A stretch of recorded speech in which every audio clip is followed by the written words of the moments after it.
ready for the show. Oh, Let's go. what is going on, everybody? Welcome to On the Chain. This is Jeff here with co-host Chip. What is up, man? What a day, what a weekend, what a week, what the past 2 weeks, just non-stop winning, stacking one up after the other. What isn't winning, unfortunately, today is this big fat red arrow with crypto going into a complete death spiral. 188 billion wiped out in 1 day or 2 days, 3 days. Trump shaking up global politics. Let's talk about that. Let's talk about all the winning. And let's talk about why crypto is going through a little bit of a sell-off right now. Why are so many people taking profits? Is it coming back? Are we going to see it ever again? Is crypto really the thing? All those questions everybody's wanted to know for the past 20 years. Too afraid to ask. They've been afraid to ask. 20 years. Crypto has been around 20 years, Jeff. That's true. A little exaggeration there. A little exaggeration for the past 13 years, ever since Bitcoin made its debut. Actually, it was what? Was that like 2010, 2012, written 11, 12? And that's what it is. That's what we got. Thank you. And good night. Good night. Guys, ready to go? Let's go. Welcome to On the Chain. Welcome to On the Chain, everybody. Dropper, you're coming in from Adrian S. Chip, Jeff, London in the MF building, baby. We got Crypto Whelp holding down the fort, holding down things in Belgium. Gotta love that. That is fantastic. What else we have here? Who else is jumping in here? All kinds of people. Snatched a little on the dip, the 221 side. Beautiful. Nice. Gotta like that. Look at that. Rod Hale's in here from Scappoose, Oregon. And we're going to say that wrong every time. Of course, no other than OG, Phoenix Starborn. Phoenix Starborn. XRP. Holy cow, we haven't seen him forever. Yeah, well, last week I think he showed up too. It's great. Steve Willits from Down Under. How about a poll? And good day, fellas. Good day for sure. Hello from South Carolina. Beautiful. Daytona. Danville, Indiana. Aussie. Oi. There we go. Beautiful. Dude, I'm going to be in Daytona in a couple weeks. Got the Daytona 500 running. Yeah, well, that was Danville, so I got a little bit off. It's going to be a lot of fun. Tony's over in Daytona. Tony, you going to the 500? Lots of amateur retailers getting annihilated on margin calls. The pros are blowing up retailers to swipe crypto at a bargain. Damn right. Well said, Jim. What happened? That's what happens, man. They're playing around with the margins and the whatever. FAFO. F around, find out. Unfortunately, it's the hard way. It's the way it is. Of course, you see my face turning red because that's the crypto market, but there it is. You see the red just showing up on my face. There it is. Look at that. And he's going to be in the Rolex Club. Nice. Oh, that's sweet. We got over 188 billion was really good tickets. So this is just in the 24 hours, dude. Look at you see XRP's down 12%. It was insane. It's insane when I'm all day long I'm getting pinged. You're the whatever crypto, big moves. I'm like, what are the big moves? Down by 15%, down by 10%, down by 5%, down by 8%. I'm like, is there any good news today? I'm gonna see anything going up? Big moves, lots of red. And I had two of my buddies, colleagues that I used to work with, were blowing up my phone today saying, hey, first one was what's going on with crypto. The second one, guy comes in and says, I'm putting 10 grand on the dip. I'm like, oh, my man. All right. He's like, I just bought more. He goes, I hope it goes down a little more. I'll buy even more. And that's how you play it. That's how writing's on the wall. You buy the dip. Right. Hodlers don't care. Right. Others don't care. You're right. Others don't care. Hope to make it to the end. Pretty tired because of COVID. Oh, man. Sorry to hear that. Man. Get yourself some ivermectin. Wipes that shit out like nobody's business. And some rather blue chip, not a red chip. Here a chip, everywhere a chip. Gotta like that. We covered this, Jeff, but I thought this is pretty good. Crippen Writer, who's one of my other faves, who puts out really good, outstanding information. Anything about XRP, ecosystem, Ripple, whatever. We covered this a little bit last night, but he said there are people out there who still believe there are ways to claw back XRP and the XRPL. While it's not possible and written all over the official documentation, of course, nobody reads it. There's one more argument that should hit the nail on the coffin, the ultimate reason why. So there it is right there. He says, tokens. So whenever you hear clawback, you should automatically think of issued assets. They are fungible and they come in many forms and structures. So you have IOUs, you got stable coins, you got multi-purpose, which are coming later this year. Anyone can issue these kind of tokens on the XRP ledger, right? We can issue a badass Yeti token if we want. We can issue a badass Chimps token. We can issue a badass token, right? Anybody can issue a token on the XRPL. Comes down to structure. On the XRPL, all currently issued token holdings exist via a so-called trust line. For example, an accounting relationship between a person holding a token and the actual issuer. In other words, something to prevent you from holding a token that you don't want. And of course, he gets into XRP. XRP is different from what we just learned because owning XRP does not require a trust line. The reason for this is that XRP is not a token, but a coin, the only cryptocurrency native to the XRP ledger. XRP is simply something special. Talk about the clawback. So now we've just learned the difference between a trust line based tokens and XRP, the coin, but hitting the nail on the coffin argument is still missing. But don't worry, we'll get there. Let's first try to understand clawback a little better. Clawback. This is which is bound to issued assets only, allows an issuer to expropriate the issued tokens from holders to meet regulatory requirements. It's a well-known and common compliance feature that's not only unique to the XRPL and the clawback. So some relevant properties for issuing accounts. First, allow trust line clawback setting must be set first. And this is really the key here, Jeff. This is what people really need to realize. You have to enable the trust line clawback prior to issue. Okay, clawback, it's disabled by default. So you have to and do this. And then you can no longer be enabled once the tokens have been issued. So it's a conscious choice that if you're going to issue a token, that you have to initiate this allow trust line clawback. Then you issue the tokens. If you issue the tokens, you can never go backwards. So activation of the setting cannot be reversed. Clawback based on the code snippet shown in the screenshot, we can see that certain conditions are checked before anything else is done at all. And one of those checks throws the error tech no line, which is triggered. And there it is right there. Clawback align, concurrency, tech no line. Variant, I already hear you say, but Krypton, bro. Listen, what if XRP accidentally becomes a trust line based token? Well, to that, I finally want to introduce you to the hit the nail on the coffin argument, which is about invariants. Say what? Invariant, those special checks that automatically in real time after each transaction and before the results are committed to the XRPL. In the unlikely case that something goes horribly wrong, these checks are there to protect XRPL from itself. You know, the famous meme, the guy's riding along on the bike. There goes the stick in the spokes, and there you go. So why is this important, you may ask? We already learned that the only way to claw back something is through trust lines. XRPL will not allow trust lines to use XRP. There you go. That's it. And of course, if anyone did a little bit of research, they'd know that I see this all over. I even saw the Wolf of Wall Street talking about the XRPs now, because of the clawback, is not decentralized.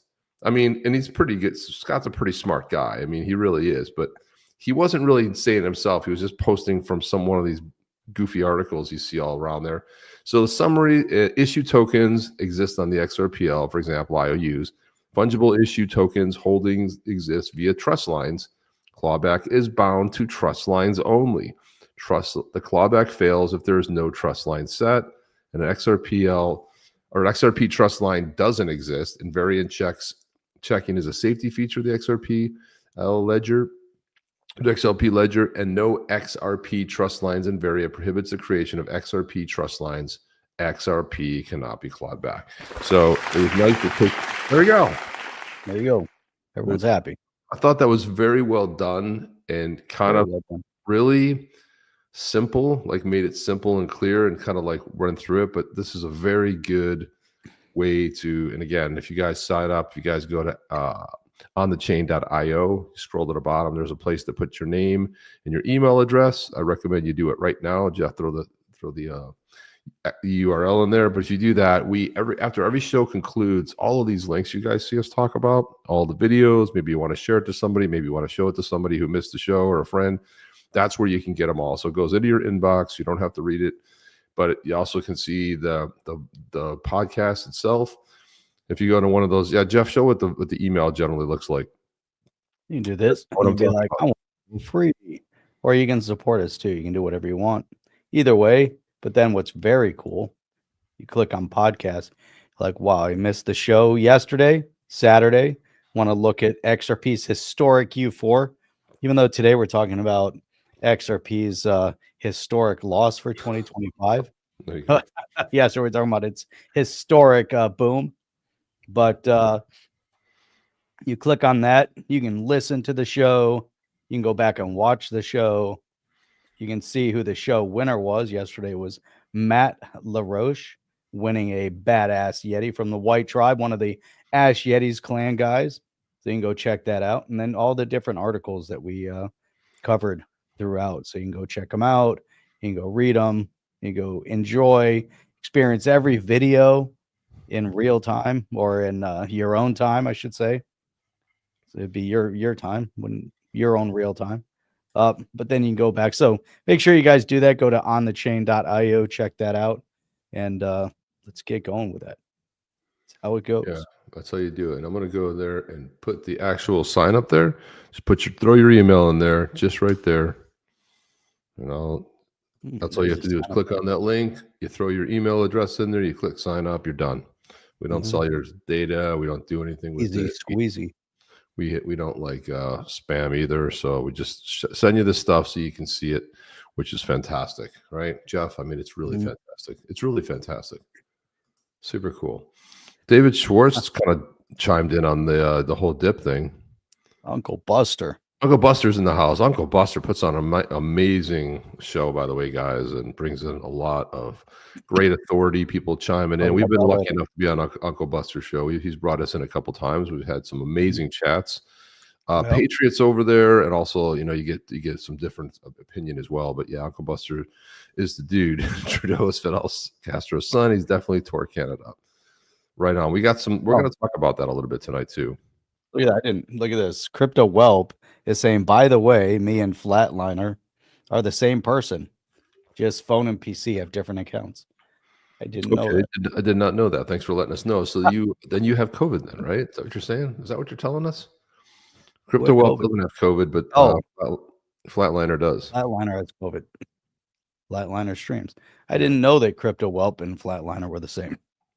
That's Did not know that. So you're in both places. So maybe you're typing with one. David Joelcat Schwartz said the usual explanation for weekend dips is that buyers can't get fiat into the exchanges on the weekend while sellers can get crypto in. Interesting take. Yeah, that's interesting. Right? Think about that. Well, it all depends, right? I mean, it all depends what you're using, but here you go. Heidi's Jazz Club right now.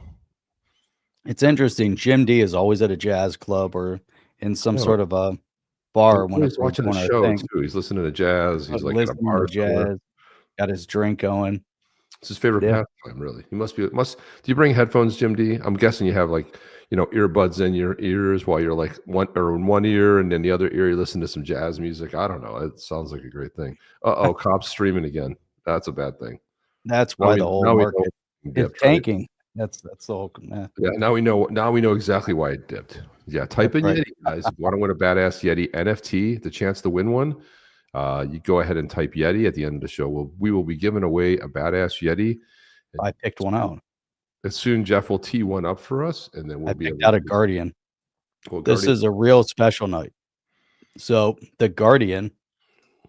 These are my. That's not the Guardian we can't give away, is it, Jeff? It's not the Guardian we can't give away. Okay, because we don't want to make that mistake again. We'll make that mistake twice. The cover shot, we cannot give away the cover shot. You're absolutely 100% positive. It looks very similar. 100%. Yes. Well, it's a little bit different. You got one there. Do not. This guy's a little bit different, but this guy's very cool. He's got some nice features. The Guardians. Who did they eventually become elders. The Guardians are kick-ass. We only have a couple Guardians left to give away, So I would definitely start typing in Yeti, see if you guys can win this guy. The Guardians are actually one of my favorite, within the white tribe. I love how these guys came out. They're nice and cuddly and vicious. And vicious, and they'll rip And you up. vicious. Yeah, guys. So go ahead and type Yeti right there. I'll tell you how many we have in here and so far. So you have a 1 in 7 chance right now. So there's only 7 people that typed in Yeti. So you have a pretty good shot at winning one, unless more people. Now it's 1 in 8, but it's growing over time. So there you go. So Proppy, this is a historic thing right here. So Proppy is making history because they successfully sold Hawaii's first ever on-chain real estate asset, and they also had multiple on-chain offers. The winning one was secured through the first ever Bitcoin-backed loan. In the same week, we closed a groundbreaking deal, launched a product set to transform both crypto and real estate industries. And our mission is to innovate and disrupt. Proppy will keep empowering you to own your tomorrow. This is just the beginning. So that's pretty cool, like right there. So that sold, I think, pretty fast. I think it was announced like maybe 2 days ago. It sold pretty fast. And there you have it. So the very first ever, small though, it's a studio apartment, 345 like a square hotel feet. room. That's what it looks like. It looks like you're in a hotel. It looks exactly like a hotel. Somebody just sold their hotel room. Somebody sold a hotel room on chain. I love it. It's like 345 square feet. It does look a lot like a maybe it's a It's smart though. Imagine if you could rent that hotel room for like $300 a night. And you're like, yeah, I'm going to sell it. But if you look here, Jeff, you can see that they're looking at the pool right there. It's a pretty nice little. It's a hotel room. You walk right out and you're right into the pool. It's a hotel. It's just a hotel. Definitely hotel room. And then Free American Spirit said, "Was it a fire sale? Ha ha ha! Wait, too early. That's horrible. Gosh, I can't believe you said that." Let's do this one next, right here. There's one. There we go. That looks nice. Look at that. Maybe, yeah, that's just from Proppy too. That's nice. Let's see what this one's all about. Check it. There you go. Look at that. Good Phoenix the same. That's why you said he almost died in a car crash last year. Airlifted to the hospital. I remember that. Yeah, I was very worried about that. I remember you had communicated that's insane, man. I'm glad to hear you're okay. It's a nice looking property right here in Fort Myers. Very nice. It's a nice one. It's a good looking property right there. I wonder what's the price? $534,000. Not so bad. Square footage. Yeah, there you go. Published in December. There you go. Very nice.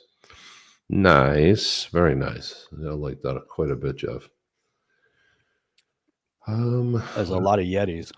Lot of Yeti. That's what I see. Tons and tons of Yeti. You know why people are typing Yeti? Because we're giving away this badass Guardian right here. Guardian is kick-ass.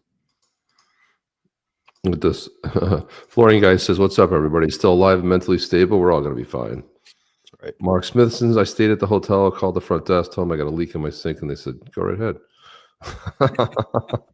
Man, bringing the humor. Bringing the humor, man. Look at this. So, Jeff, so Kanye West, like, this is weird. Like, it's blown up like the collarbone thing. Oh my gosh, God. Glad you had somebody looking over you, man. Man, when I was 6, I was in that kind of a car accident. And my mother went out the front windshield. Holy cow. She flew out the front windshield, ended up going like 20 or 30 feet out of the car into a brick wall. Like her head, she was lucky to live through it. It was but fractured the collarbone and femur and all sorts of other damage. I stayed in the car as it flipped over a few times. Well, what happened? What caused the accident? No. One of her tires blew out, and then all 4 tires blew out. Wherever we were driving through Arizona on our way to California, and it was too hot, whatever, back in those days, and the wheels blew out, lost control of the car, and it just started rolling. Oh my gosh! And she got thrown out the windshield. Yeah. Holy crap! That's horrible. So did she have her seatbelt on, or? No, back in those days, in the 70s. Like, did she put her arm out to stop you, Jeff? She put her arm out, right? That's like worked. Yeah. Whoa. I was in the back seat. So it was crazy. She had a Volkswagen Bug. She had a light blue Volkswagen Beetle And I was in the back of the Beetle, they had the back seat. Behind the back seat was an open area. So I used to hang out in that open area and play. And that's where I was. So I was in the back behind the seat, and the engine was in the back also. Yeah, I And remember so, that. yeah. So I was kind of in that back area. So I think that's probably what Is this the helped car me, show? It is because it now. contained me in that space. It is now the car show. It turns into anything you want.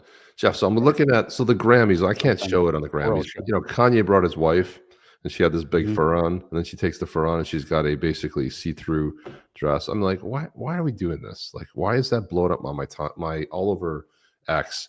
And then that Jaden Smith, who's Will Smith's kid, he wore this. I don't know what's going on here, but he wore this. I mean, people are just That's trying to not like real. Is Is that real? It's That's real. not It's real. really real. It is real.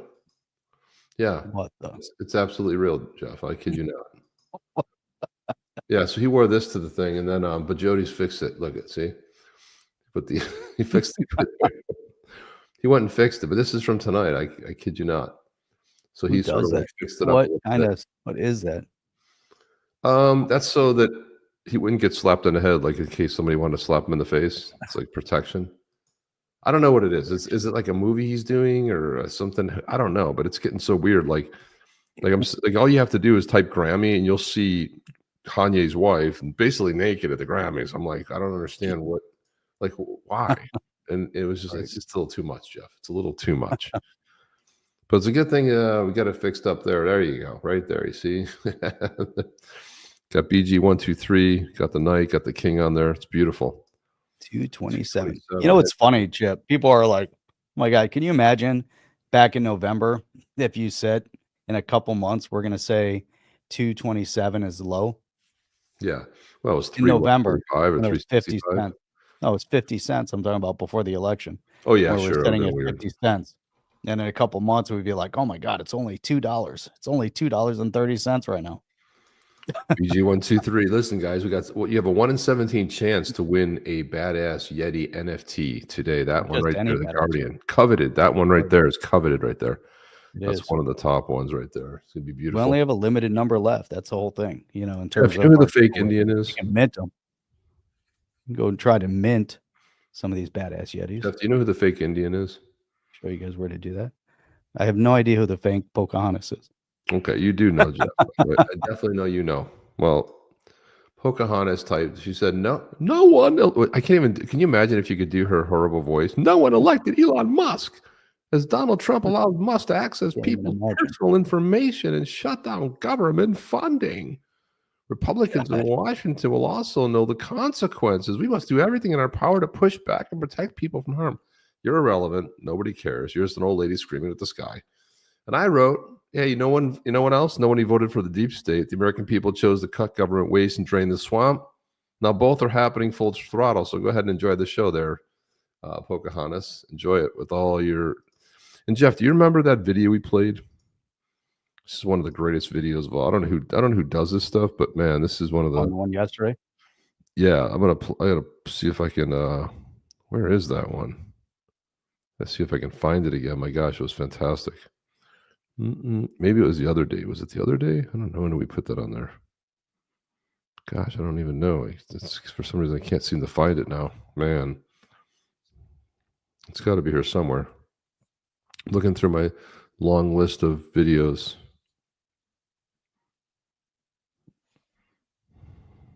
Well, there was this one. Remember this one? That was weird when she did that in the hearing. Like nobody expected that. Weird. No one expected it, dude. That was so weird. Very bizarre. Like, everyone's like, "What?" Very odd. Like, what are you thinking? I mean, like nobody knew what was going on there. It was quite the oddity.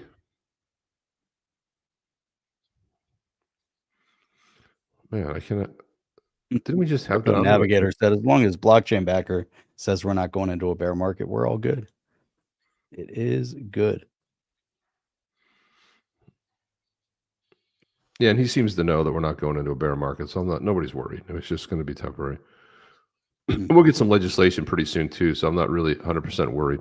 But this right here, look at this. This is the video. Before the settlers arrived, one woman was chosen to lead her people. Yeah. She fought for their survival, Pay attention to the. a legacy written in history. She's 1,024th Native American after her DNA test. So this is important point right here. They called her Pocahontas. Oh my God. But was she truly one of them? Pocahontas, the Warren story. Coming soon in theaters. That's too funny. It really is good. It really, I mean, you gotta love AI for what it can do. The topic of tariffs has been everywhere, right? And I think Has a lot of been people are saying, everywhere. how is Wall Street going to react tomorrow? Because it goes in place officially, I think, on Tuesday, right? It's exciting to see, that we're finally upping the ante. We're holding countries accountable, not only holding people accountable. People are posting videos around the country showing New York City empty. They're like, this for the past couple of years, the streets have been packed with illegals, on the streets, selling wares, doing whatever, empty. Everything's empty. Now there's talk from Trump, going after BRICS, which is amazing, right? The BRICS nations. Yeah. And then also going after Mexico and Canada. And these are punitive tariffs based on things that they're doing or not doing to protect our border. And it's amazing to see that Trudeau thinks he can up the ante. Now, consider that, what did they say? 70%. It's a crazy, maybe 74% of all the exports out of Canada come to the US. And we have like 14% of our imports come from Canada. Now, there's some good produce out of Canada, but I'll tell you what, if the tariffs go up, if we had a complete, trade embargo, let's say on Canada, we probably wouldn't lose that much. But however, Canada, on the other hand, is going to lose a lot. Now, Canada is like an extension of the United States. Mexico is also going to feel some pain. All they have to do is get in line. Now, the other part of it is the 25% tariff, whether it's on Canada or Mexico, it all helps the people in the United States. We have to stop being taken advantage of on both fronts. It's bad enough we're on a global scale, let alone on our borders, right? There used to be NAFTA, and we had all sorts of trade incentives for both Canada and Mexico. We extended what was it called? Most favored nation status to countries around the world from a trade perspective. They gave them free trade into the U.S. while we would pay tariffs and high cost to trade back into those countries. So, Chip, we're moving in a really interesting direction, and we're going to be the benefactors. Yeah, I think so too. But this is a good one. Thank you, Sooner Miles. Appreciate that. So, is this the Black Swan event? We don't know. I mean, we'll have to wait and see. But I do think that look, it ebbs and flows. People are like, well, before the election and the inauguration, it was like going crazy, and now after, look, everything's temporary. 2025 is going to be a bull run. We haven't really seen an altcoin run yet. It really hasn't gotten there. I mean, and Bitcoin's still hanging there, doing its thing, hovering around 100,000, below, above. But we're not losing sight. But thank you for the support on that. I don't know necessarily a black swan, but I do think the 2025 year is going to be a year, especially on the crypto front, with legislation in the U.S. is going to change pretty much everything. For a lot of different reasons. We can weaponize our dollar. I don't know if Cash Velocity is in the U.S. or if he's in Canada. Which dollar are we talking about? Are we talking about the U.S. dollar or the Canadian dollar or the Australian dollar? Well, the other thing too is like one of the things that was kind of amazing to me is like I do have something. Mark Victor Hansen, who I happen to be a big fan of. Most of the time, I agree with a lot of the stuff he puts out. But we're going to see a video in a little bit. He gives his take on what Trump's doing. And Jeff, it's nothing different than what we said here. If Trump comes out and says like, I think I think we really need to work together to protect the border. You know what happens? Nothing. So if you give a heads up and say, listen, I need your cooperation on the border. We got to stop the fentanyl coming in. We have to, it's good for both both our neighbors. I'm not particularly happy with this. I mean, I have a lot of Canadian friends. A lot of my family still lives in Canada, because the tariffs hurt the Canadians and the Mexican people, right? The hardworking people. This is who it really hurts. But it's because both governments. Now, it's funny because Charlie Gasparino put up a really good post, and he's like, can somebody explain to the Mexican president what is necessary to get rid of the tariffs? So both governments, so I watched Pierre Trudeau put out a press conference. Not one time during the 15-minute press conference did he ever mention that we're putting a plan together right now. We're going to work with and cooperate and collaborate with the United States, putting a plan together to secure the border, make sure the fentanyl is not coming over, make sure illegal immigrants are coming over. No, he went the other direction. We're gonna fight you. We're gonna come back 1-to-1. We're gonna get at you. It's like Mexico did the same thing. This is a simple thing. The tariffs are leverage. If you look at the art of the deal, one of the things Trump talks a lot about is leverage. Never go into any deal without leverage. This is leverage. This is economic leverage to say, hey, all you have to do is if the Canadians and the Mexicans put together a plan and they start executing the plan, they're gone. If they do nothing like they've done, and they've had a heads up for over a month now, it can't get any more simple than that. But fighting and threatening, and I mean, like I said, the problem I have with the tariffs is it hurts the amazing people, in both Mexico and Canada. They're hard working every day. They don't need, because their governments are inept, they have to suffer. I don't like that. I really don't like it at all. Jeff, I have a video here. This is a guy, he's put a take together. I want to see what you think of this take. And guys, what do you guys think of this take right here? Go ahead and hit that one. You want to read that? Oh, yeah. So this is a good point from Adrian, right? And if we look at, and it's on both fronts. So we have, it's interesting because there's drugs and weapons going into Canada from the US. There's illegals coming from Canada into the US. The Mexican border is out of control. So if we look at over the years, how much the cartels have taken, control of those, border towns, to a point where now the cartels are considered terrorist organizations. So if they've now been labeled as terrorists, it allows our military to be involved. It allows our government to respond and react differently. They're pouring, huge amounts of fentanyl and trafficking across our border, human trafficking. The Mexican government for years has seen the foreign worker program, meaning allowing people from Mexico get into the U.S. They see that as a percentage of their gross national product, their gross income for the country. And it's crazy. Years ago, when I was working down in Mexico City and different parts of Mexico, people were telling me about that, and I saw it like firsthand to see how, the people, when you go down into Mexico and you're actually in Mexico proper, not in one of the vacation resorts, you'll see, a growing middle class. You see a lot of wealth over there, and you see a lot of poverty, like especially in Mexico City, in the surrounding areas. But there's a big middle class, and there's a lot of people working over there. And Mexico versus what people think about Mexico is two different things, two different realities. And so what's happening is that the Mexican government for years has seen this percentage of their population, which is a pretty large percentage. They don't want to take care of them. So they would prefer to push them over into the US and know that they're going to work, they're going to earn, cash, and they're going to send that cash back into Mexico.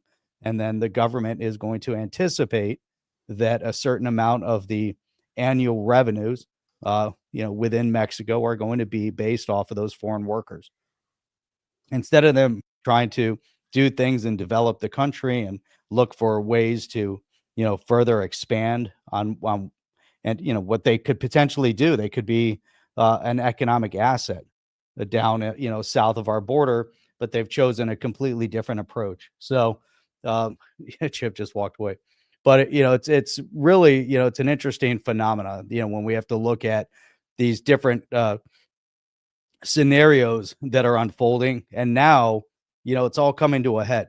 Cryptocurrency has allowed, and if we think about from a decentralization perspective or decentralized perspective or DeFi, from a financial or economic perspective, it allows people all over the world to participate in a global economy. Whereas the different countries, based on whatever their status might be, they are going to take punitive measures against their own population. And then you wonder why it's so difficult to build a business or, gain, uh, generate any kind of cash flow in certain countries, because they're not really focused internally on being self-sufficient. They're more worried about, different status of the different government officials. They'd rather be corrupt than trying to benefit and be benefactors of, the country at large. And then they look at the U.S. for the handouts, and it's definitely, a major issue. So here's, Blue Lotus, Mexican government making bank from the transit of immigrants to the country from Central and South America, being paid by NGOs and Soros. I mean, it's huge amounts of money. Huge. It's crazy, that when you consider that. Yeah, it's massive, man. It was a really good take right there. It's great. Look at Alex Eat. Phoenix, bro. Yeah, everyone's recognizing Phoenix is in here. That's really good. So great to see Phoenix. Yeah, it's great, man. It's great to hear that you're on the mend, man, because I know that was pretty tragic. Look at this right here. I want to see what you guys think of this guy's take on the tariffs. Is this guy, is he in the right area? Let's find out. Hey, you liberal fruitcakes. See a lot of you crying over tariffs, saying it's going to destroy the economy. Want to look at trade economics? First, a tariff is a tax imposed on a country's imported goods and services. The United States only imports 15% of goods and services internationally. The rest is domestic. Now, a lot of you are concerned about what's happening with Canada and Mexico. Well, you remember that 15% I talked about? Canada and Mexico only produce 5% of that. That means between both of them, they only produce 5% of the United States GDP. So guess what? This trade war is going to turn both of those places into a third world country, although Mexico already is one. Now, the reality is we don't want that. But the United States is tired of being taken advantage of by the countries who are refusing to pay their fair share. And we all know you guys want fair share. And tariffs are a way of achieving that. Now, let's look at Canada. 20% of the GDP of Canada comes from the United States trade agreements. And 75% of their trade happens with the United States. Now, that means if prices go up because of imported goods from Canada, Americans are going to refuse to buy them. Meaning, Canada's not going to make any money. And as we're 75% of their trade, that's going to be detrimental to their economy. And Mexico doesn't even remotely have a leg to stand on, with 40% of their GDP tied into American export. Now, I know you're going to say that Canada's threatened to turn off power to Americans. Well, we'll just raise the tariff. They're not going to turn it off. Do you know why? Because Canada's utilities is $55 billion in debt, which means they can't afford to turn off the United States' power. Now, you're going to say that other countries are going to stop trading with America. Well, they only make up 10% of the GDP of the United States. And we'll just pull funding from NATO, because we fund 75% of that, which means all of them would have to cut their social services, like Canada paying reparations rather than investing in their own military, which they didn't. They spend more money on social services than investing in their own military. The reality is tariffs are good when coupled with tax cuts for the United States. Yes, it will be inflationary. The numbers that we're seeing are about 0.5%. But coupled with the elimination of income tax, it would be negligible to the United States. So stop crying. Tariffs provide leverage, and America is going to put America first. We're going to be fine. What do you think about that, Jeff? His rant right there. I mean, some of it's on, some of it's a little bit off, but yeah, I mean, he definitely, has some good numbers on there in terms of, and we were just talking about that a minute ago. The Mexico and Canada are far more tied into needing the US than we need them. Now, that being said, we all live in this region of the world where, global stewards, so to speak, and it's better to get along than not get along. And the last thing we need are enemies on our southern border. However, the friends that we have from the north and the south are acting not in our interest, not in their interest. But they take advantage of us at every turn. So that's coming to an end. Like, you want to be a good northern neighbor, stop, allowing illegals to come into our country. You want to be a good southern neighbor, do the same thing. You want to Right. be good neighbors, you want to be in a good economic block so that we all mutually benefit. Let's look at that. For many years, the US was sending factories down into Mexico for production because it was cheaper labor, et cetera. And so, do we pull all of that back? Same thing in Canada. There's certain automotive componentry that's manufactured over in Canada. If we pulled that back, really, we don't need to manufacture in Canada. It's more expensive. Real estate's more expensive. Everything's more expensive up in Canada. Although we leverage the US dollar to the Canadian dollar. But this is North America. It's funny. Hydro just said North America. This is North America. I would rather get along. I like Canada. I like going to Canada. I used to love Toronto. I loved going over to Windsor when we lived in Detroit. It changed post 9/11. And then we left in 2005. So I haven't really been to Windsor too much as we used to go to Windsor, and I loved it. It was amazing. You get better food, the restaurants, the produce. It was enjoyable. I Amazing. love going to Toronto. I love Montreal. There's just there's so there are our friendly northern border. We share a lot of commonality. However, in past years, they have a government that has gone totally in the wrong direction to where it's detrimental to our country. And so, from the things that they're willing to ignore, same thing on our southern border. Their policies and things that they're doing are completely detrimental to our own population. So when you say our population comes first, that we have to take care of our people. So if you're going to allow corrupted individuals to come into our country and you're not going to stop them and you're not going to work with us and in all of these different facets, well, you know what? We come first, unfortunately, for you. That's right. And that's just how it is. Yeah, Blue Lotus says Mexican people turning against the cartel president. It's well known that the cartels campaigned for the Morena party. Chatter on X against her in Spanish.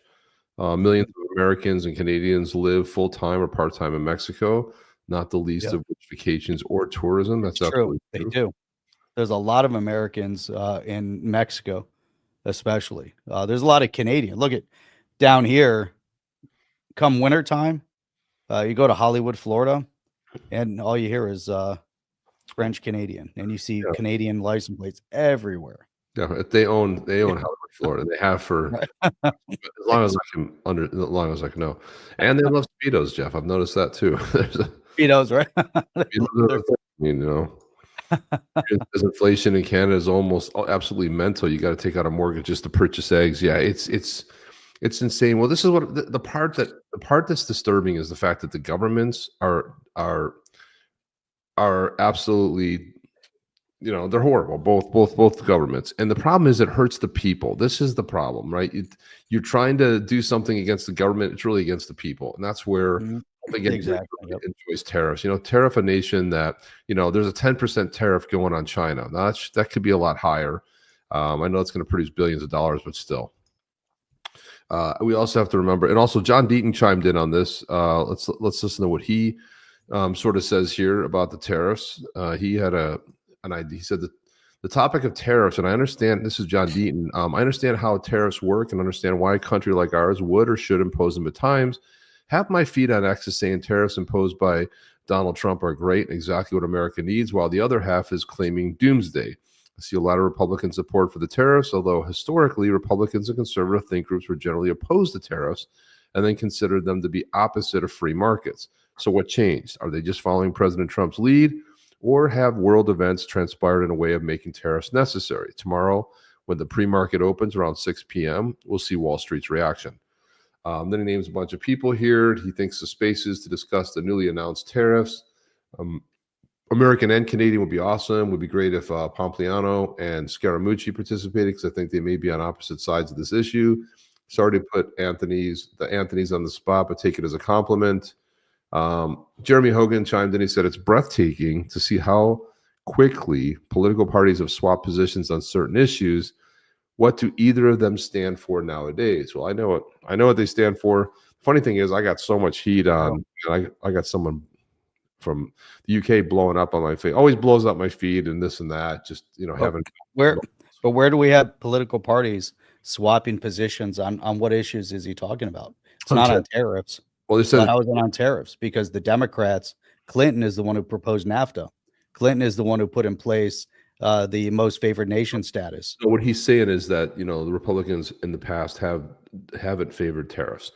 But the thing about what Trump's been talking about is getting rid of, prior to 1913, before the Federal Reserve came into play. When the Federal Reserve came into play, we also got national income tax, and our 100% tariffs that used to fund the U.S. government prior to 1913 went down to 40%, and they said we're just going to put a 1% tax on the rich. Right. This is what they and every government says we're just going to tax the rich because they need to pay their fair share. Well, eventually everybody pays, and they keeps going up and up and up, right? Mm-hmm. I chimed in here and I said, while not particularly in favor of tariffs on our neighbors as they primarily impact the people of Canada and Mexico, rather than addressing the real issue, the government's lack of action in securing the border, both Canada and Mexico had the opportunity to present plans outlining how they'd help curb the flow of fentanyl and illegal crossings, potentially avoiding tariffs altogether. And from what I understand, I don't know, Jeff, has anything been done? I haven't seen anything been done. And if you read The Art of the Deal, that's the book that Trump authored back in 1988. He said, you'll know that this move is more about negotiation than anything else. Trump stresses the importance of leverage in negotiations, stating that you should never make a deal without it. By imposing tariffs, Trump's applying economic pressure to incentivize Canada and Mexico to take a stronger action against fentanyl trafficking and illegal border crossing. It's also worth mentioning that the United States-Mexico-Canada Agreement, known as the USMCA, does allow for tariffs in cases related to national security, which could justify this approach. I really don't expect it to last very long, but now I'm a little bit uncertain about that when they're putting all the intent, we're going to tariff you and we're going to come after you. And how about? I think they will last.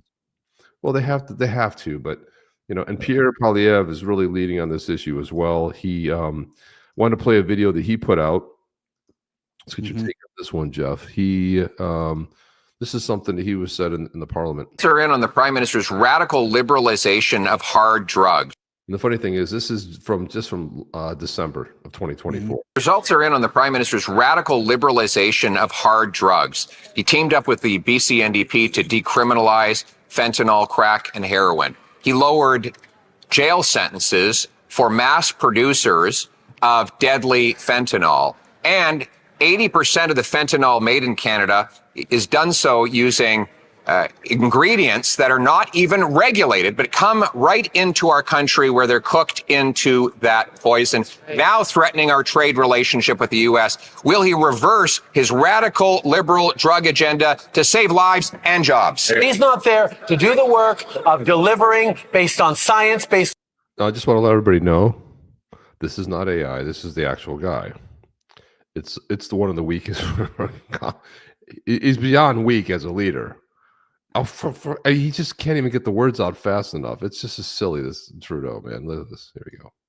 to do the work of delivering based on science, based on compassion, based on a public health approach on dealing with the toxic drug epidemic. He is instead continuing to try to score cheap political points on the backs of the most vulnerable. That's not serious. That's not responsible. What is not responsible is allowing 80% of the chemicals used in fentanyl manufacturing to come in unregulated and legally. What is not responsible is decriminalizing crack, heroin, and fentanyl. And then after you see that it leads to a massive increase in deaths, then 2 weeks ago, he, the Bloc, and the NDP all voted in favor of a committee report to decriminalize fentanyl right across the country at a time when Canadians are dying and our border could be closed. Will the Prime Minister confirm that he has reversed himself and now opposes decriminalization of fentanyl?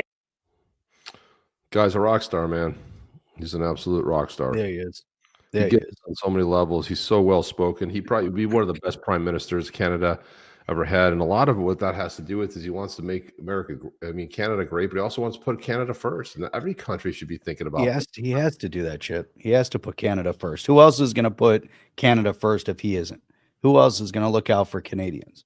Why do they keep bringing it, all these illegals, or people from other countries to displace the Canadians? I mean, you have to have immigration. Immigration is great. I love bringing it.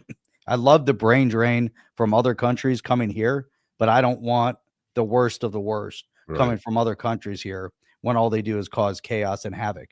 The one, crazy part is that we have people coming from all over the world that come here to go to our universities. They get their advanced degrees and then they leave. They can't get jobs. They can't get visas and they have to leave the country. And instead, we let, millions of people come across the border illegally that, don't work and are going to be, living off the government dole. Same thing in Canada. They have all these people that come over into Canada and they live off the government dole. That's what Trump wants to change. He goes, if you come here for 4 years, you do your undergrad, you do your graduate degree, and you have to leave the country, you're about to put a startup together. You're about to get into a, you're somebody who's highly educated and you want to contribute. And we gotta say goodbye to you. I mean, there's so many stories, and then Trump wants to change that. He's like, no, we need you in the country. We need you to stay.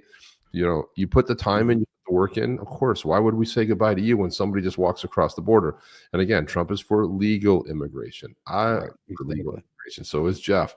I mean, you have to be able to do it right, because it's not fair to the people who spend a lot of money and get on a list and they can't even come in the U.S. It's not fair to them, especially, and usually they have to pay a ton of money. And just because somebody walked across the border shouldn't give them an advantage. Pierre Poilievre said, we must put Canada first. This is why common sense conservatives condemn President Trump's massive unjust and unjustified tariffs on Canada's already weak economy. Canada is the United States' closest neighbor, greatest ally, best friend. We share the longest undefended border and fought alongside Americans in 2 world wars, Korea and Afghanistan, where 158 of our brave men and women died helping the U.S. avenge the 9/11 attacks. And there's no justification whatsoever for this treatment. Goes on to say the Liberals must put aside their partisan interests and recall Parliament now to put a Canada First plan that will retaliate with dollar-for-dollar tariffs carefully aimed at maximizing impact on American companies while minimizing impact. This is what you do if you are going to put Canada first, right? You say like, oh, here we go. Okay, put the tariff revenues to help affected workers and businesses. He's looking out for the people. Government should not keep a dime of any new revenue. So he wants, if he's going to tariff back, he wants to help the businesses that are affected, pass a massive emergency, bring it home, tax cut to bolster the economy, stop inflation. Immediately scrap the liberal anti-resource C-69 and green light LNG, pipelines, mines, factory, right?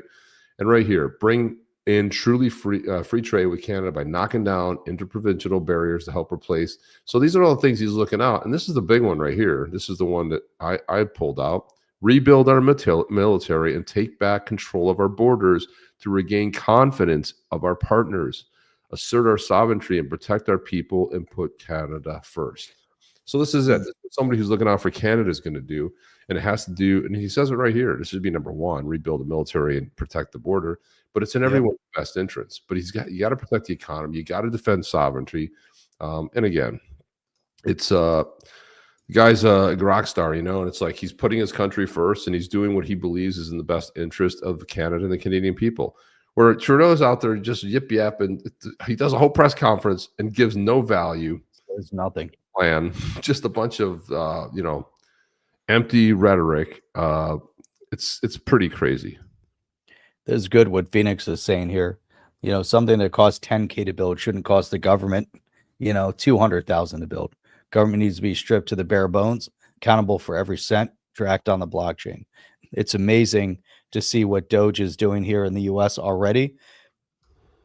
Within 2 weeks, what Elon Musk has discovered, what he's seen, what he's stopped, the number of people that are going to be fired, things are moving in the right direction. We got to do that across the board.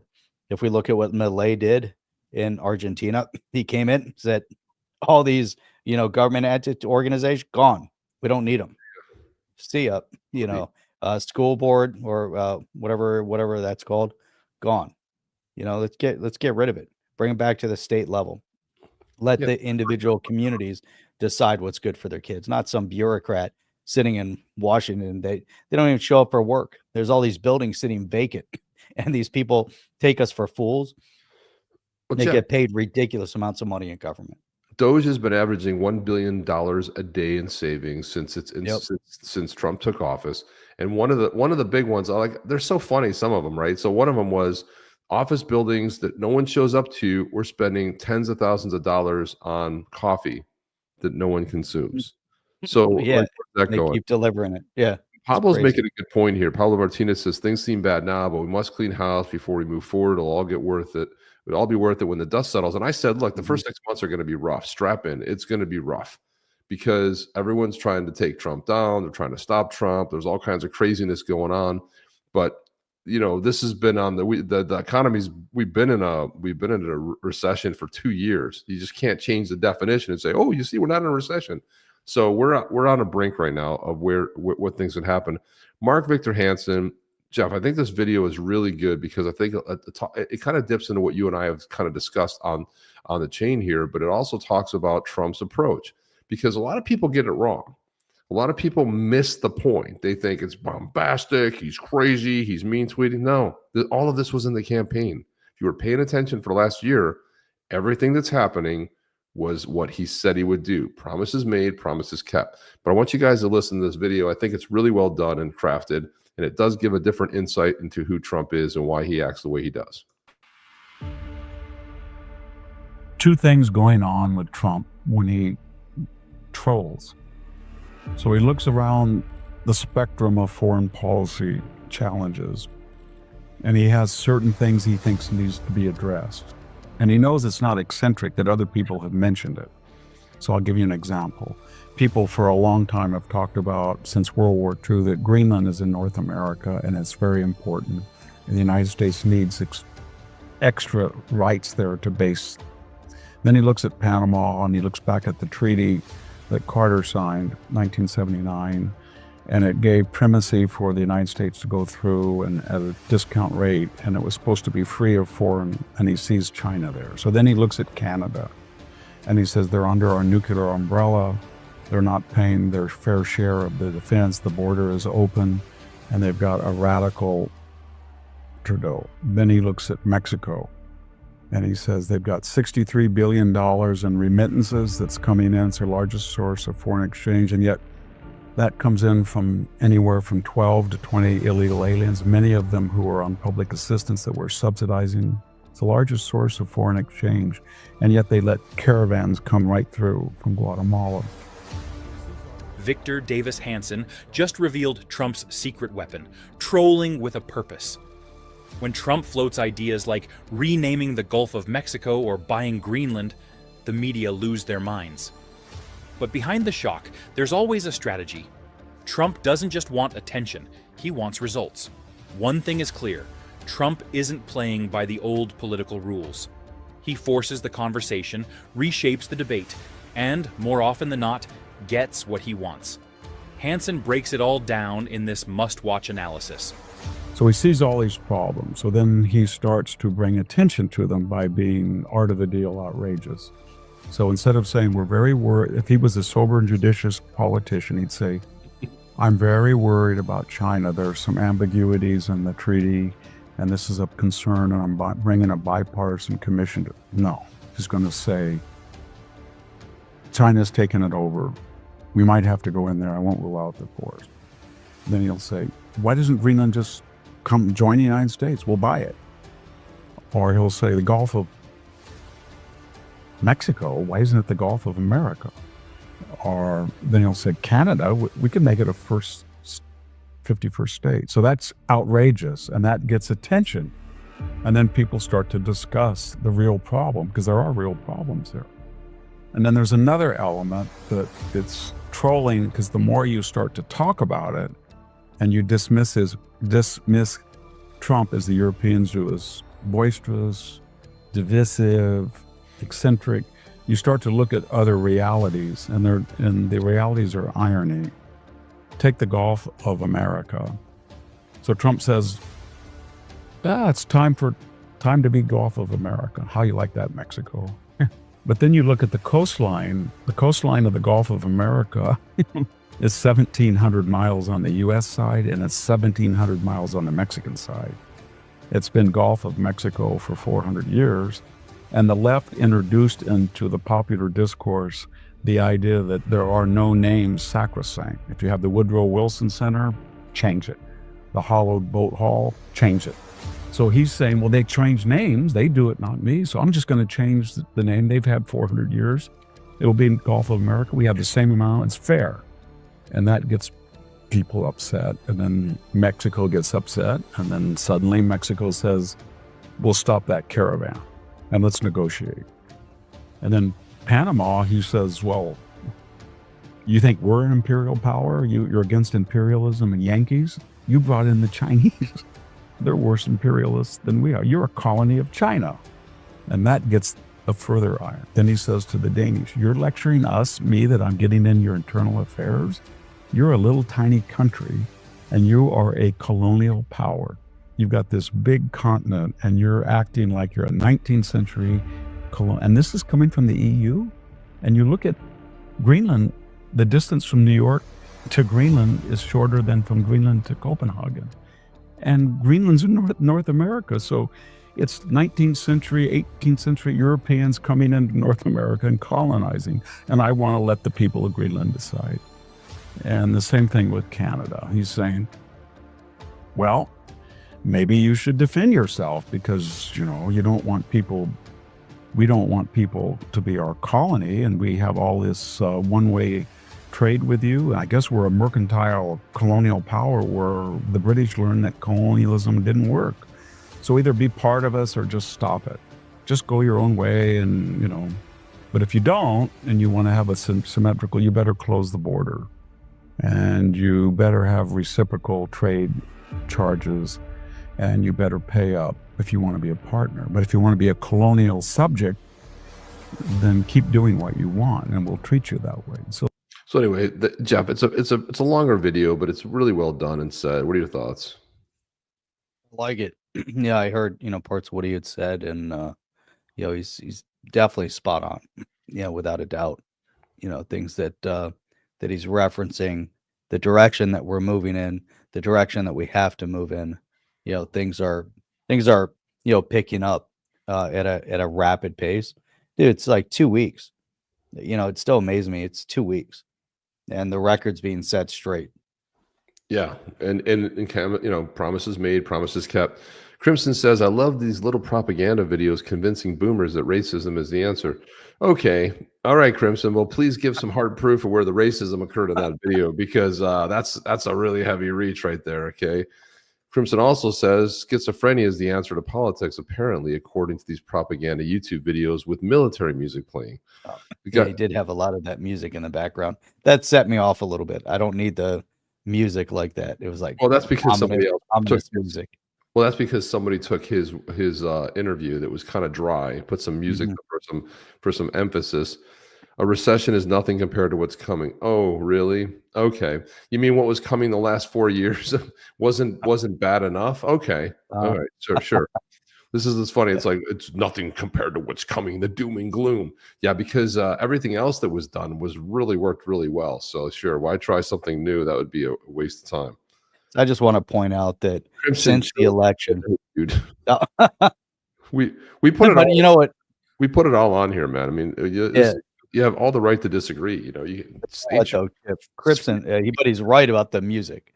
Yeah, the music in the background. When I listen to someone talk, I don't need that. The music, because the music is putting your mind into a certain state while I just want to hear him talk. It's a real dry. Mark Vince. He's a very dry dude. Like you can see when it got real quiet at times, you're like, oh, this is like, he's a good dude. He's a good thought leader. But the whole point, retrace over Bart Simpson by tomorrow, says Reborn John. So there you go. But no, it makes a lot of good points. The whole thing is people like, oh boy, so no, it's very calculated. It's everything that Trump does. If you ever read The Art of the Deal, I read The Art of the Deal a couple times. Mm-hmm. It's well done. The reason I ended up in business, I used to have a different career when I was younger. I was a creative director, and I did transform. And what pushed me into it back in the day was I read The Art of the Deal and started doing deals. That's it. And I started using some of Trump's techniques, and people are like, what are you doing? How come we can't do this? And I'm like, I don't know. And I thought, like, well, maybe you should read the book. It's all about leverage. You got to go in knowing what your leverage is. You got to go knowing that if you have 5 points, know the ones you can concede, and then feel like somebody else is getting a win, right? So you're going to be able to concede 2 points. You have to know what the points you need to win, and everybody feels like they win. But that's a lot of, what that's about. So what else do we have here, Jeff? Let's give away this badass Yeti. We're at that hour, so I'm gonna have to pull up the badass Yeti and we'll show that. And Zober's right. America is armed to the teeth. We're the only country armed the way we are armed. And I was nothing could be truer than that. It's interesting. I was looking through I was at the range last weekend, and I haven't cleaned my guns in a while. So I took them out. And then my son came in, and I've been telling him for the past couple of years, we got to go to the range. Got to go to the range. So finally, he goes, "Where's everything?" And he goes, "When are we going to the range?" I'm like, "Thank God, finally you're asking." Yay! Yeah. So I was take everything out. You got to be very meticulous. And the last time I was at the range, I realized I hadn't cleaned, from the time before. So it'd been a few times, but man, that's the one thing that people don't realize are how many weapons or guns are in this country. And there's a lot of, gun owners. It's not people overseas hear about all this gun violence, typically with guns that are purchased illegally. A lot of crime is committed that way with illegal guns, not with legally obtained guns. And, when you have the right to own a weapon, you watch YouTube videos, people in certain states have the right to open carry. Yeah. You can open carry an AR. In Florida, you can open carry a weapon if you're fishing or hunting. So if you're down at the pier and you're fishing, and you're on a bridge and you're fishing, you can have a sidearm, you can have an AR. Jeff, and you can fish. Did you see the viral video that went around? The guy was carrying an AR over his shoulder, and the cop stopped him and said, "What are you doing?" He had his fishing pole. He goes, "I'm going fishing." He didn't know the statute. Yeah. He quoted the statute to him. He was like, even the cop didn't know the statute, and let me see that. He was okay, as you were, go ahead. He was on his way to go fishing, and that's exactly it. It's a weird law, but that's kind of how it works. But Jeff, look at this. Too many unstable adults. There are a lot of unstable people. I would like people to at least know how to operate it. You go in, typically there's a holding period. Man, get some training. If you're a concealed weapons holder, you can go and buy and walk out. Other than that, there's a holding period. I believe that people should learn and understand how to break it down, clean it, and all that stuff. Well, speaking of breaking it down, based on what Mark Hansen was saying, if you think about it like this, that whole thing about Panama, we're going to take it over, all that stuff, right? The result that got produced in less than 2 weeks, Trump was inaugurated 2 weeks tomorrow. 2 weeks and 13 days. What the result that got produced is Secretary of State Marco Rubio, former Florida senator, went down and met with the president of Panama. And look at the Trump effect. Panama bends the knee, will not renew Silk Road deal with China after the Rubio visit. Check mark. That is called the result. All that other blah, blah, blah and boisterous stuff is all how it elevated it. Rubio goes down there, meets. They called off the deal with China. Back on track. You see how that works, Jeff? Exactly how it works. It's what people miss. It's called winning. #winning. And there's a lot of it. There's a lot of it to go around, Jeff. A lot of it to go around. So Emoji said here, Cobb got off streaming, and the market starts going back up again. The OGs know. Jeff, do you know what it means when a Democrat says our threat to our democracy? They really mean threat to their corrupt bureaucracy. Exactly. I was going to say that's exactly what it is. It's a hold on power. That's Plus, we don't live in a democracy. Right. You have to remind people. And the funny thing about the Democrats, I always have to remind them, we live in a constitutional republic. We're the only country on the face of the earth where the people wrote the Constitution, told the government, limited what the government could do. All the other constitutions talk about the government powers. We limited the government. And the funny part about it, Jeff, is the Democrats are like, they're going to change the Constitution. They won't live up to the Constitution. I'm like, well, yeah, that's the whole point of this whole lawlessness that happened those last 4 years, yeah, Trump's always been about following the law, right? It's always been about what it's about. But did you know this guy, Jeff, he wrote a song about Chuck Schumer's wife? I haven't really listened to the whole thing. Doesn't that seem like a weird thing, like write a thing about Chuck Schumer's wife? Seems like a weird thing. Right? Very weird. Very weird. Here it is. Wife is a dude. Deep inside, you know that it's true. You can try to deny it, but it's so hard to do. Chuck Schumer's wife is a dude.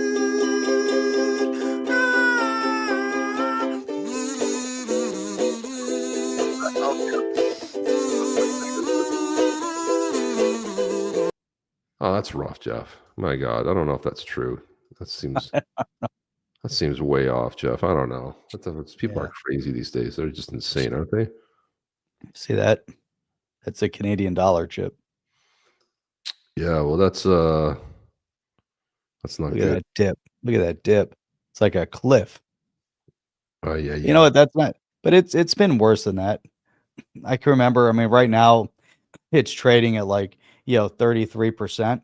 There was a time where it was like a 40% exchange. It was almost 2 for 1. We used to go to Windsor all the time, go to dinner, go to lunch, go to the bar, and it was 2 for 1. You're like, it's 2 for 1, no matter. That's why it would be great to go over there. You'd have a lot of fun, and it was 2 for 1. So there you go. There you have it. That's not a good thing. I thought that was XRP when you first showed it to me. That's a Canadian dollar. I like it. It should go back down to like a 60 cent. It was at like 70 cents. So it's not like this massive drop, it's like a 3 cent drop. But again, the tariffs will also hurt the Canadian dollar. This is what I don't like. I don't like the Canadian people, Mexican people getting hurt. Like Right, because they're governments, right? Because I mean, Mexico has let the cartels get more powerful. They've got, I saw a video today where they've got all kinds of military sort of equipment, right? Armored cars and stuff and trucks. And I mean, and they do nothing about it. So the best thing was to have that be designated as a terrorist group. We have 23 guys. If you want to take one last shot of putting in Yeti, type in Yeti. If you already typed it, it won't count because it only counts it once. But it looks like we are ready to draw. Yes or no? I think so. Just one more time. Look at that. Badass. Look at that badass Yeti right there. That's a beautiful, beautiful badass Yeti. And the white tribe, that's a guardian. Let's do it. Starvin likes to see thousands wiped off his account value. No, nobody likes it, but don't worry, man. It's all temporary. You guys know. He's watched. He doesn't. He loves watching thousands. He's crying. Not that he likes it.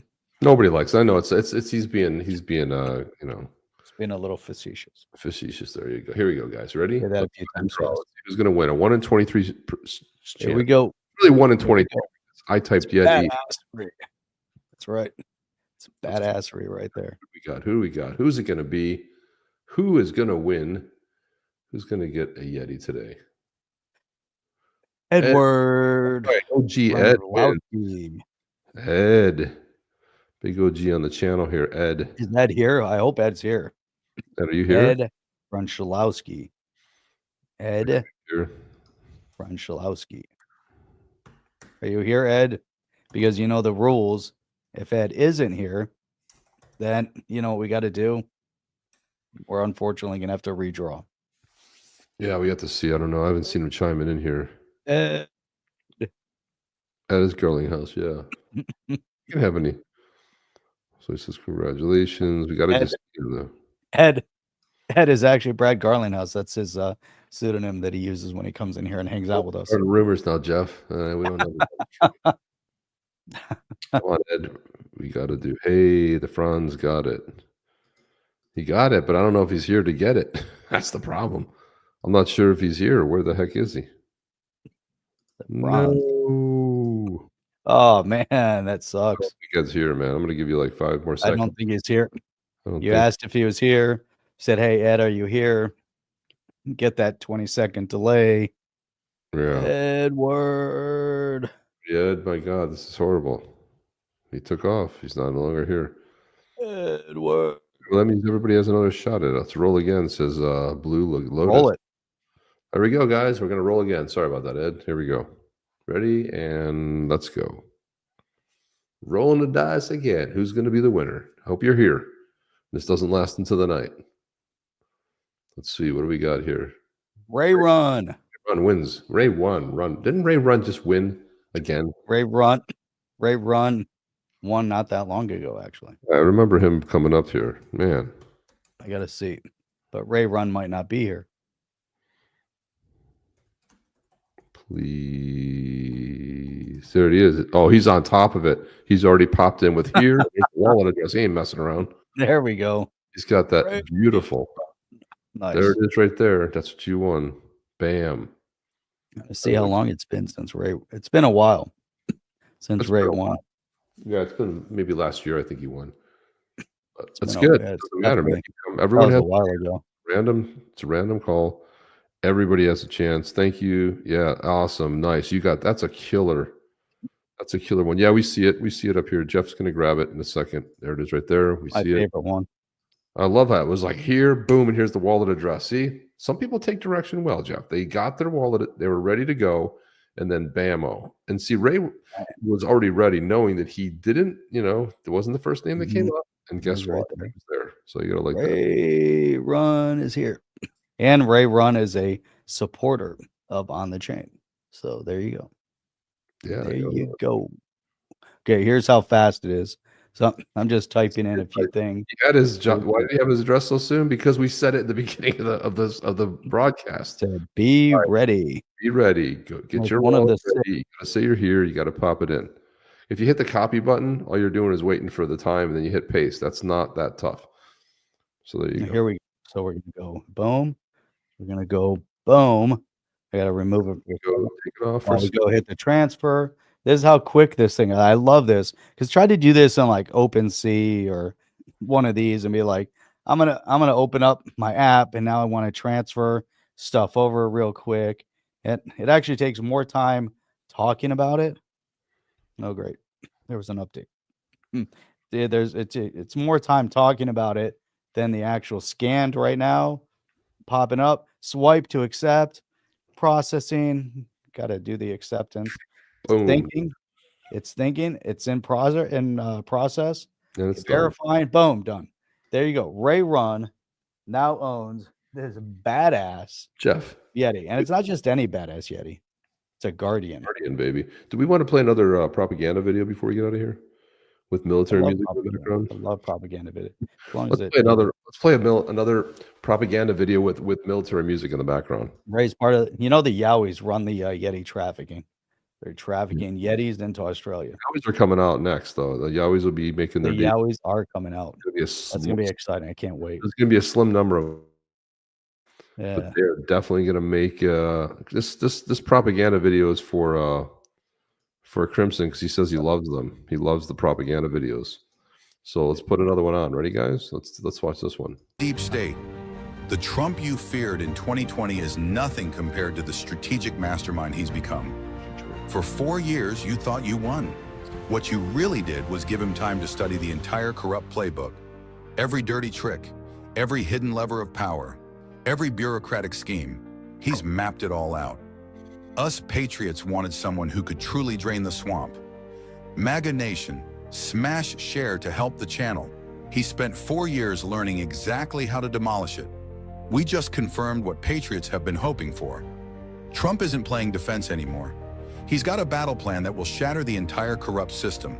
The career bureaucrats, the hidden power brokers, the swamp creatures who thought they could wait him out, they have no idea what's coming.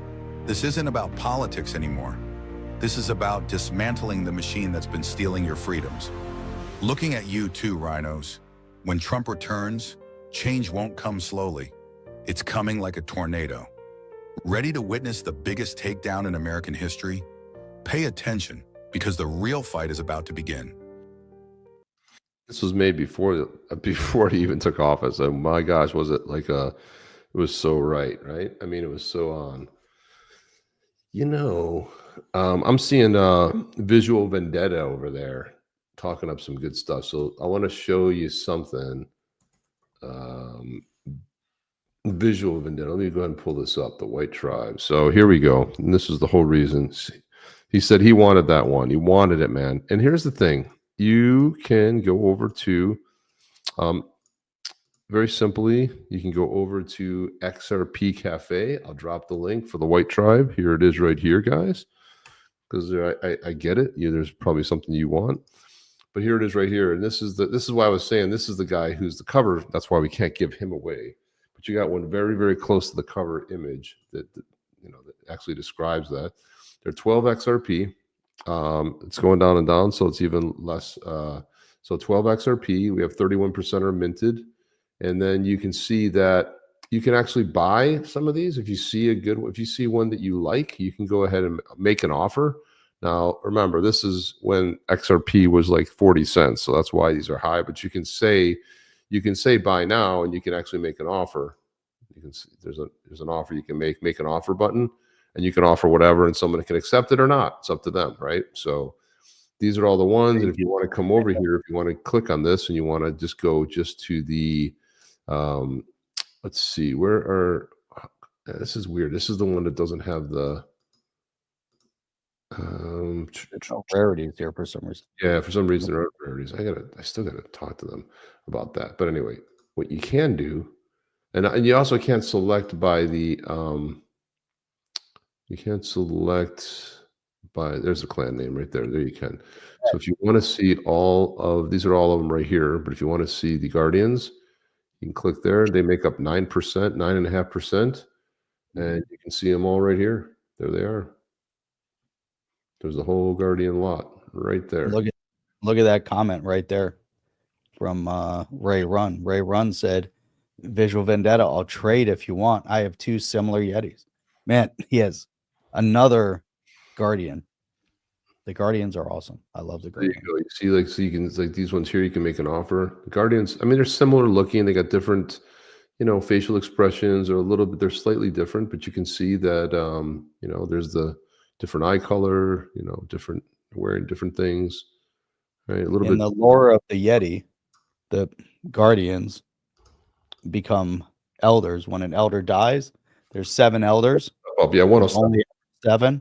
And so when one of the 7 dies, whether naturally or killed in battle or whatever, one of the Guardians steps up. Now the elders are big, if you see some of the elders. So the Guardians actually, will grow to the size. Ray is saying he has 26 right there. He has 26 and he has 44. So let's see. Is 44 on here? Let's see. Nope, I didn't want that one. There you go. The wrong 44. And he has that one too. Oh, look at that one. I like that one Too. too. Do a trade there. Wow. There you go. There you go. Visual Vendetta says only wanted a low price. There you go. Yeti lingerie is a thing in Yowie. Well, Steve, stay tuned, because we have a whole Yowie group that will be minted, that'll be available in the near future. So once we, Jeff, can you tell them what the Yowies are so that people understand what a Yowie is? If you think about what a Yeti is in mythology, a Yowie is an Australian version of the Yeti. So they felt left out, being over there on that island all by themselves, and they have their own folklore, and they have the Yowie folklore. And so it's a similar type of a Yeti type of creature, or, we have the Bigfoot, there's others, but the Yowie, these beasts, they're forest dwellers, so look at these guys. These guys are just vicious. If you think about, they're not quite as refined as the Yetis, but these guys, they're just, think about they have big insects over there, big animals, they gotta, there's a lot it takes to survive. So these guys are, they're not worried about armor, and they got claws, teeth, and wooden weapons, and they just go to battle. There they are, man. Some are a little crazier than others. Some are cute and look cuddly, but if you look at those sharp, pointy teeth, these are the badass Yowies right here. Yep, those are the badass Yowies, and they're not up yet, so be exciting to see what kind of things are going to be available when those roll out. That'll be exciting. There you go. So you got a little Yep. bit of a preview there, what that looks like. Let's Phoenix said, "Island's about as big as the USA." Thank you. Yeah, but you're still an island way over there by yourselves. True. So, Good point. yeah. Good point, guys. Well, that's all we have for you tonight. We're going to get out of here. Guys, wish you have a great week.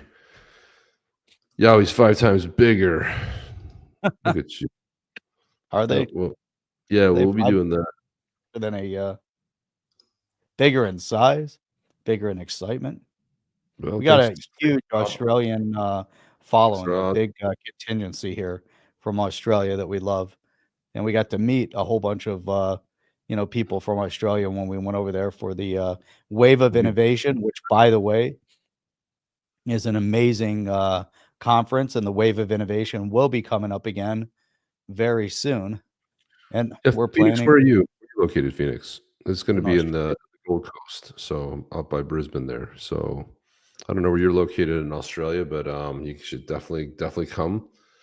But Yeah. it'll be back in May, and super exciting. It's a big trip for us. It takes us 30 hours to get there, so it's coming up. Yeah, it's coming up. Yeah. Don't shoot the Yowie till you see the yellow in their eyes. There you go. And drink more coffee. Badass Yeti coffee. It's badass. Thank you and good night. All right, guys, that's it. We're getting out of here. Oh, he's in Carnes. Come down to see you. Good, awesome, man. Very cool. Well, I'll let you know, give you more heads up on that. And that's all I know. That's all Jeff knows. We are out here. Guys, have a great week. We'll see you on the next one. Chip and Jeff. Ow! Are you down with OTC? Please like, subscribe, and click the bell to be notified when the next video drops.